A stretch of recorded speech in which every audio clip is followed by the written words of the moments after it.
Hi everybody, how you doing? Mr. Gorley here. What you are about to witness is a new student platform dedicated to provide a voice, or in this case, voices, on various student issues, interesting, hot topic items that influence kids today. It's called the Falcon 15. The first episode will focus on expectations. Is having too high or too low expectations good or not so good? And what about the factors that influence those expectations, not only within yourself, but within your peer group as well, and your parents? Now take note, there are some common themes as we explore this realm of expectations. Let's see if you can spot them. We all come from various backgrounds, have different points of view and experiences. So let's see what our diverse educational community has to say. So let's sit back, relax, and enjoy the very first episode of the Falcon 15. Time's a ticking. Hi, I'm Amy DeLone.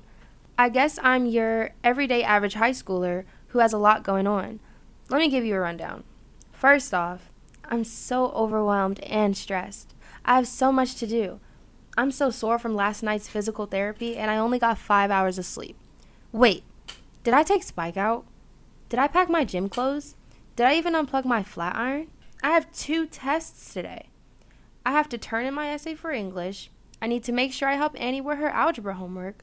I must start contacting college coaches. I need to complete all my community service hours too. My mom and dad expect for me to get good grades. How do I cope with all this pressure and stress? I have my sports, my academics, and I can't forget about my friends. I'm starting to feel like I'm too distracted from all of this. What would my parents say if my grades begin to fall? Sometimes I just wonder, how will this affect me now and in my future? It's all just too much. My parents' expectations, my teachers' expectations, and the expectations I place on myself can be overwhelming at times. This leads to stress. I know I'm going to be resourceful and turn to my Gerstow community. I will talk to some students, but I can also turn to adults who are parents too. Let's start with Ms. Gopalan. I think it can be difficult to know when things are too much.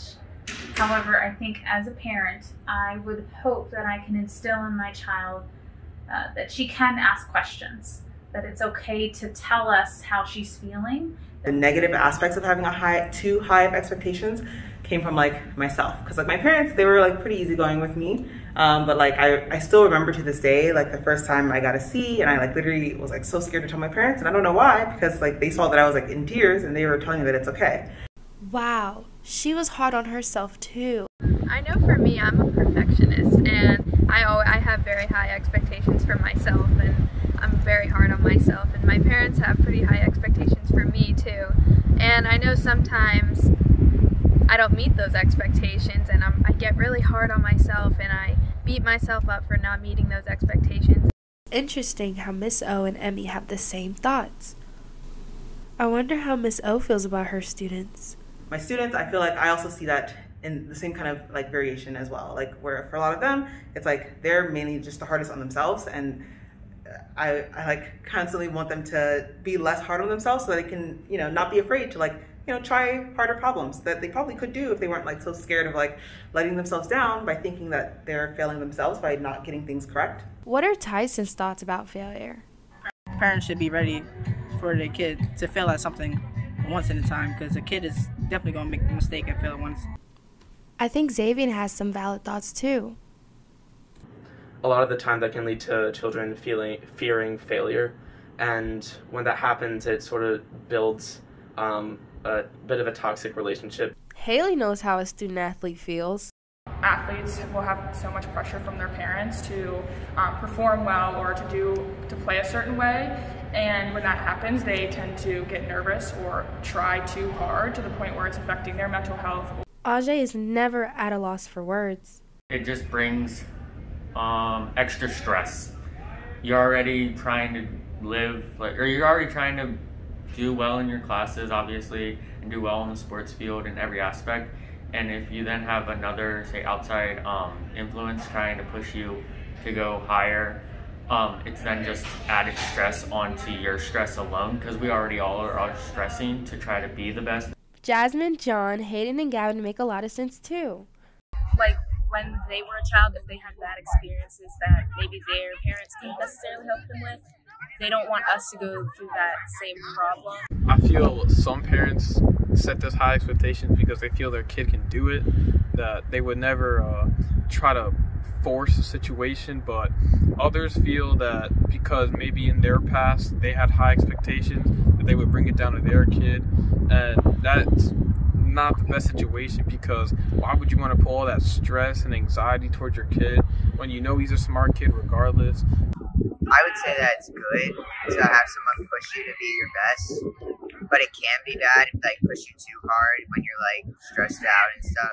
I feel like with my parents being as like high expectations they have on me is something that is good for most kids. My parents have raised me that I need to keep the same mentality at school and at home, because in the real world you can't slack off at all, or else that may cost you a job.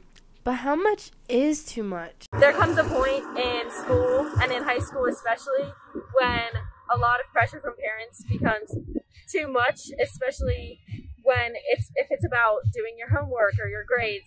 If your grades are low, then kids are most likely already stressing about them, and the parents pushing them and pressuring them will more likely stress them out more. I like what Gavin has to say about working to reach our full potential. Everybody's at the same level. Some people aren't going to be able to get straight A's. I think my parents do a really good job. Basically, their whole motto is that as long as I'm doing my best, then, you know, that's like the best that I can put out. Parents' support is always encouraging. And I think the parents should be there to help them, encourage them, and keep going and keep going. Annie and Michaela also agree with Tyson and Gavin. I think the good thing is that they're pushing you to do your best and always strive for greatness. I think the good thing is you don't have to worry about falling behind or anything, because your parents are always there to bring you back up.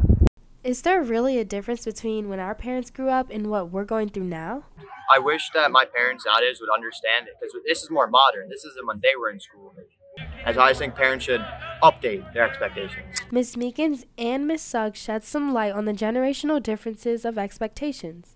We don't want to be compared to others. I think that perhaps the difference between, say, my parents' expectations for me and perhaps the expectations that are on my students, or maybe the newer generations, younger generations, is that there's just a lot more information sharing, you know, on social media. Oh, look at my kid, she got straight A's, she got, you know, she's started the basketball team, and there's a lot more opportunity for comparison, which I think can be a slippery slope. I can talk from the perspective of being a teacher. I actually am not a parent, but I'm also thinking about my parents, and I think it's a kind of a trade-off, like a balancing game of how high to have the expectations, because if the parents' expectations are too high, they can kind of promote a lot of stress and anxiety in the students.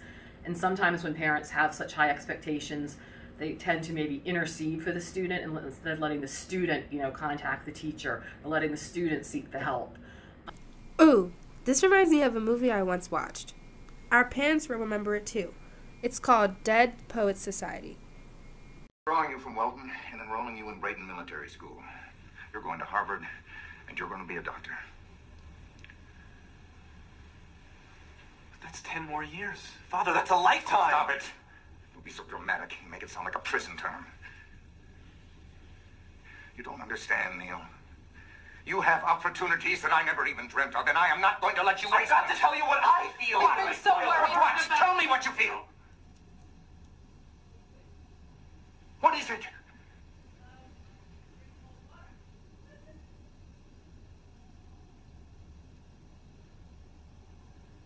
Is it more of this acting business? Because you don't forget that. What?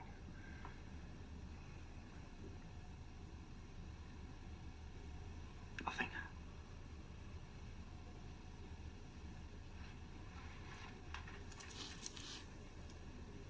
Mr. O is an experienced parent and teacher who is always on point with his words of wisdom. Parents who are too much involved, hovering too much, too closely, too heavy-handed, can take some of the joy of learning away from the student. Well, it's a process for the student to achieve independence in the face of a parent who may be too involved for whatever reasons.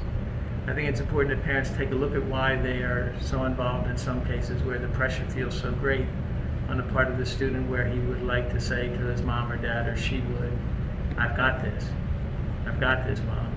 So please allow me to fail. And what about low expectations? If the expectations are too low and the parents are kind of making excuses for kids or not expecting certain things at home, I think that can cause a lot of problems also. I think not having low expectations of ourselves and others lowers your ability to perform better and kind of gives you a lower self-esteem. So, low expectations does affect students' performance. I see the students becoming more stressed out and maybe less confident in themselves. That can have a lot of problems in the classroom or just in their whole life. As we approach every endeavor with passion, conviction, and persistence, it's not always going to be perfect. Yeah, in life there's going to be mistakes every time, and if your parents don't allow mistakes, then that's pretty weird, because I know they made mistakes in their past lifetime, and they probably will still make mistakes. So every person goes through mistakes in life. It also builds resiliency. Hey, let's all take note of this. When they're putting too much pressure on you, it causes stress and can make you really sometimes depressed and sad about what you're doing. More nuggets of knowledge from Miss Sugg. So I think having that open line of communication between the parent and teacher is really good. So what exactly are we saying to parents? The biggest thing is just communication, not only from saying the kids, or not only from the parents saying you have to do this to become better and to make this better. It's a team effort. The kid has to communicate to the parent when things are getting, say, out of hand and making them stressed. But then also the parent has to be able to reply to that and react to that in a good way, in a positive way. You're going to want to set them up for success. And when you have high expectations, and if your child meets those high expectations, then they're sort of able to set themselves up for success. And ultimately, that's just what you want for your child. I would say try and see where the person is at themselves, because sometimes we're just in a place where we can't do our best and we can't meet those expectations, because some people might be able to do their best and reach their highest potential on one day, and then the next day their best might not be the same. So I would say I think it really depends where someone is mentally. A certain type of motivation is key. Yeah, so some of the things we go over sometimes, especially at Christelle, is extrinsic versus intrinsic motivation. And intrinsic motivation is going to be what you're looking for in your children. So if you can find what your children are passionate about, then that's through that they're going to sort of build up their own willpower, and they're going to have the motivation to keep going with that. Whereas with extrinsic motivation, or in this case in specific, fearing failure, they're not going to be as motivated, and they're not going to have as healthy of a relationship with failure. A healthy relationship with failure, that's resiliency.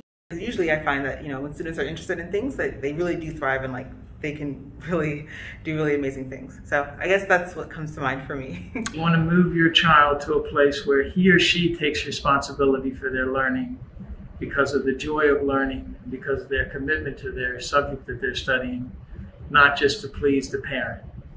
Always set your expectations to what you think you can get. And then you always strive to reach just a little bit above it. So that even if you don't reach the expectations of somebody else, you reach your expectations. And those expectations were that you did your job and you did it good. And then you work and you work and you work while you're meeting those expectations. And you work just a little bit harder. Just put in a little more effort, and you reach above and you meet yourself above those expectations. And if you always strive to meet above your expectations, then you will never be disappointed. As I walk through these doors, I now feel a renewed sense of self-awareness and vigor. I'm ready to face any adversity or challenges that come with having high and low expectations on oneself, including those others in my support group, such as my teachers, peers, and parents. And being a part of a diverse educational community, we all share ideas about expectations.